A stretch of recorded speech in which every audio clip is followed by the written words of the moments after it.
نظمت جمعية أوديسا للثقافة والفن اليوم بقصر مؤتمرات ملتقى أوديسا للتكوين المسرحي، حيث تم عرض مسرحية مقتبسة من مسرحية الكاتب الروماني الفرنسي ماني فيزنيك. هذا العمل مقتبس عن مسرحية الكاتب الروماني ماتي فيزنيك.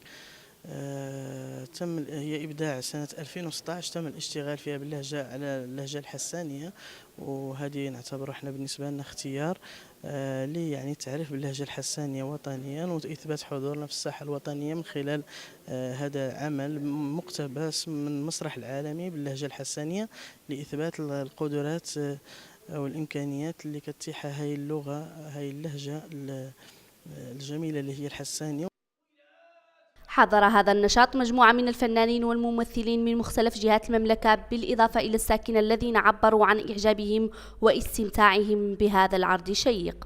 هو نص كيحكي واحد القصة في فضاء مغلق، قاعة انتظار، قصة ثلاث بهلوانات مسنة جاءت لتلبي نداء كاستينغ، من مفهوم نداء عمل، وللأسف هذا العمل هو لشخص واحد اللي هو عجوز يريدون فقط بهلوان مسن. للأسف يأتي البهلوان الأول، البهلوان الثاني يتعارفون هرج ومرج لأنهم كانوا اشتغلوا في السابق ومضوا فترة طويلة في السيرك جميعا، ولكن هذا لا يشفع أن ذلك العمل الواحد سوف يفرز يعني مجموعة من السلوكات التي تعكس الأنانية في بعض الأحيان، محاولة تصغير الآخر بالآخر، ويبدأ استعار ثنائي.